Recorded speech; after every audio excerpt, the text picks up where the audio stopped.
Umunezero ntangere vyo gusubira kubana namwe mwe banywanyi bakunzi bacu mubandanya kugenda mudukurikirana mwe mwese mudukurikirana muherereye mu bihugu vy'amakungu ya kure cane cane abadukurikirana muherereye ku migabane itandukanye y'isi abari hirya n'ino ku migabane y'abanyamerika ku mugabane w'abanyaburaya bari hirya n'ino ngaha mu bihugu vy'ibibanyi mu buraruko mu Rwanda mu buseruko muri Tanzania mu bumanuko Zambia mwese muri mu burengero bw'igihugu cacu c'Uburundi muri Kongo iharanira intwaro rusange abari ngaha mu gihugu cacu c'Uburundi intara amakomine imitumba ubucimbira imisozi bigiye bitandukanye bivanye naho buri umwe wese adukurikirana aherereye mwese ndabahaye kaze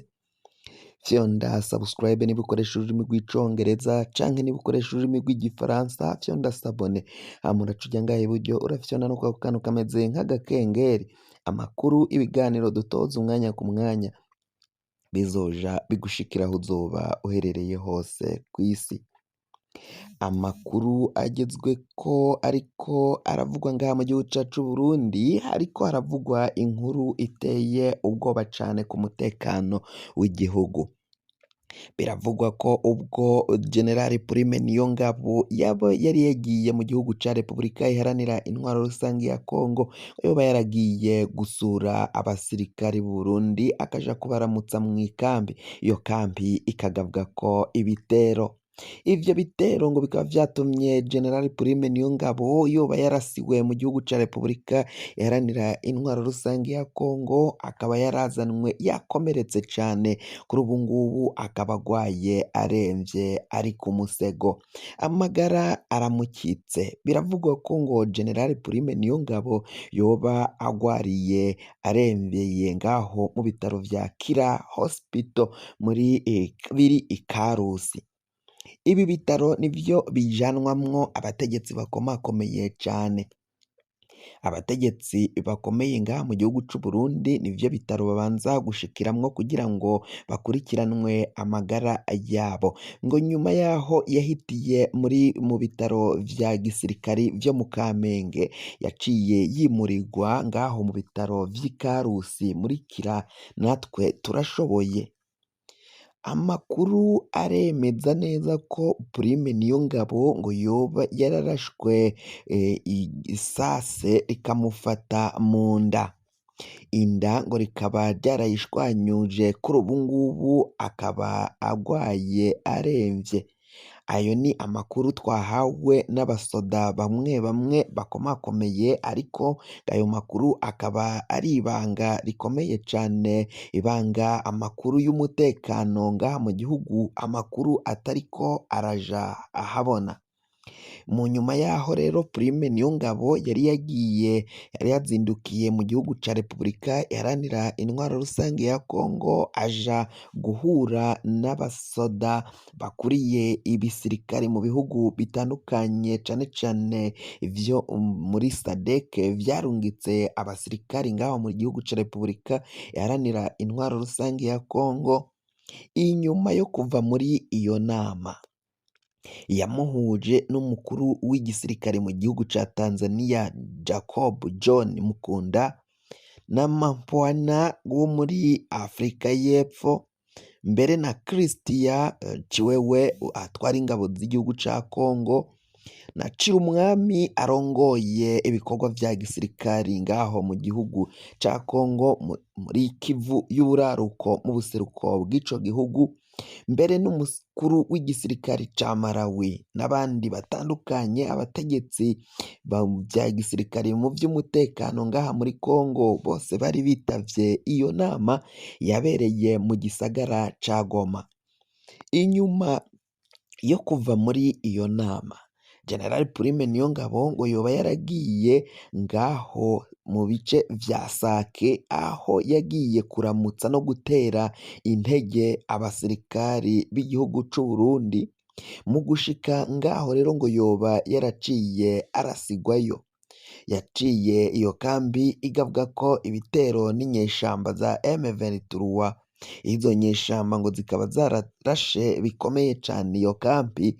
umukuru w'igisoda c'Uburundi akaba yaraciye isase rimufata mu nda aca avanwayo giturumbuka vyihuse gihutihuti ahitira mu bitaro vya gisirikari mu Kamenge. Mu Kamenge abasoda baramuhaye ubufasha bwihuse bw'ibanze, mu nyuma baciye bamurungika ku badogiteri bakomakomeye cane bo mu bitaro vya Kira Hospital i Karusi, natwe turashoboye.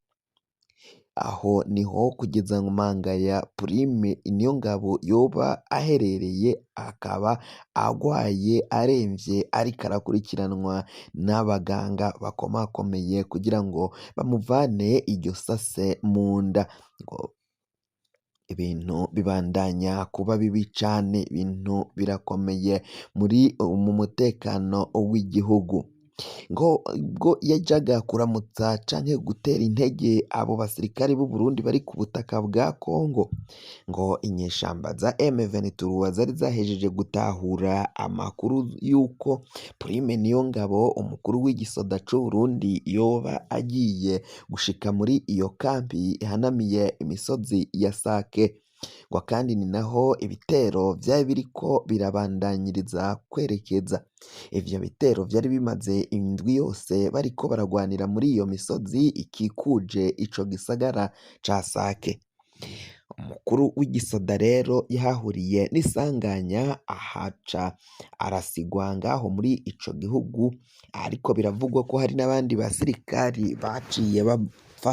kandi ko Prime Niyongabo atatahanwe wenyine nk'inkomere, ngo hatahanwe n'abandi basirikari bashika kuri 6 nabo bari baciye bakomereka cane baca bazanwa kuvugwa. Muri abo basoda 6 biravugwa ko ngo 2 baciye bacikana bagishika i Bujumbura. Ni inkuru y'akababaro cane. Biravugwa ko rero abanyagihugu babandanya gusaba umukuru w'igihugu Varisito Ndayishimiye guheba ivy'izo ngwano, akavana abasoda mu gihugu ca Repubulika iharanira intwaro rusangi ya Kongo. Ni mu gihe umukuru w'igihugu Varisito Ndayishimiye we atavyumva atanavyemera. Yasinye amasezerano yashizeko umukono hamwe n'igihugu ca Repubulika iharanira intwaro rusange ya Kongo. Ayo masezerano akaba avuga ivy'ubufatanye mu vya gisirikari no muri diplomasi, mu kibano no mu bukungu. Ivyo rero ngo kuva yarahejeje gushirako umukono ngo ntashobora kuyavamwo. Arabandanya kurungika abasoda mu gihugu ca Kongo baja gupfirayo, benshi bahasiga agatwe, benshi barungikwayo ntibagaruka, abandi bagaruka ari ibikomere, abandi bagarutse bashoboye kwivumbura no kwigumura baraciye bajanwa mw'ibohero. Gushika mangaya baraciye babapfunga, bagirizwa kugarariza, bagirizwa kutubahiriza amategeko y'igisirikari. Mu gisoda ubwirizwa kumviriza itegeko ry'umukuru riba ari itegeko, nawe uca ushira mu ngiro. Liyetona Koloneli Aroni Ndayishimiye yaciye agarukanwa aboshe, aho yari yaciye agumuka yogararije yagavye ibitero kuri izo nyeshamba za M23. Ubwo yagabaga ibitero ngo hakaba harapfuye abasirikari benshi b'u Burundi, yaciye agerekwako amakosha bituma agarukanwa aboshe. Ariko ngo kubera ko yari somambike wa Generali Prime Niyongabo, kuri ubu ngubu ngo biravugwa ko atawuzi aho yaciye ajanwa. Yarimuwe ntagipfunzwe. Ibikoresho vye vyo mu nzu, ububati, intebe, ikintu cose co mu nzu, ibitanda vyose yaraje aragurisha. Abakiriya barabonetse, abateja bariko baragura ivyo bikoresho vyo mu nzu yiwe, ngo vyaboneka ko uyu mugabo agiye kwimurirwa ahandi kure canke agahabwa iyindi misiyo ikomeye cane yagomba gutuma atazogaruka iwe muhira mu gihe ca vuba.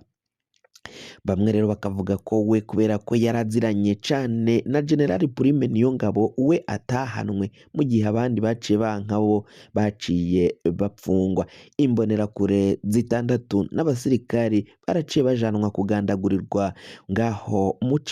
muri Bujumbura muri komine Mutimbuzi zone ya Gatumba hafi n'ahaciye hakorerwa ubwicanyi bwakorewe abanyamurenge ngabo bose baciye bazira kwanka ko